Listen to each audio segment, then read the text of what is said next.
নমস্কার। আজকের বুধবার, অনেক দিন পর আজকে একটা ডেলি ব্লগের ভিডিও করলাম। ঘুরতে থেকে এসে তো ডেলি ব্লগের কোনো ভিডিওই করা হয়নি, আর ঘুরতে যাওয়ার ভিডিও তো দিয়ে দিয়ে শেষ হচ্ছে না। আর ঘুরে থেকে এসে কাজ বাজে কিছুতেই মন বসে না, যদিও এখন কাজের ছুটি আছে।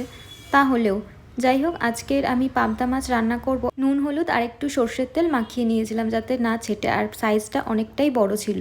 কড়ায় তেল গরম হলে মাছটা দিয়ে দিলাম, আর এদিকে নতুন কড়াই করছিলাম আলু আর বরবটি ভাজা। যাই হোক, মাছ ভেজে তেলটা কালো হয়ে গিয়েছিল, তার জন্য একটু ফ্রেশ তেল দিয়ে ওর মধ্যে কালো জিরে ফোড়ন দিলাম, আর সর্ষে বাটাটা দিয়ে দিলাম। সর্ষেটা বেটেছিলাম নুন হলুদ আর কাঁচা লঙ্কা দিয়ে। তারপরে একটু ঝোলটা কমে এলে ওর মধ্যে টক দই দিলাম, হলুদ গুঁড়ো, জিরে গুঁড়ো আর ধনে গুঁড়ো পরিমাণে একটু কম দিয়েছিলাম। যাই হোক, আবার একটু জল দিয়ে ভালো করে ফুটিয়ে নিলাম। ঝোলটা অনেকটা লাগবে তো তাই। আর যেহেতু টক দই দিয়েছিলাম তার জন্য একটু দিয়ে দিলাম গুড়। ঝোল ফুটে আসলে মাছগুলো দিয়ে দেবো। মাছগুলো আজকে একটু কড়াই ভাজা হয়ে গেছে। তো যাই হোক, এর মধ্যে একটু স্বাদ মতো লবণ দিয়ে দেবো যেহেতু নুন কম ছিল। আর নামাবার আগে একটু সর্ষের তেল দিয়ে দেবো। আর দিয়েছিলাম নামাবার আগে একটু ধনেপাতা কুচি। ব্যাস, পাবদা মাছ রেডি।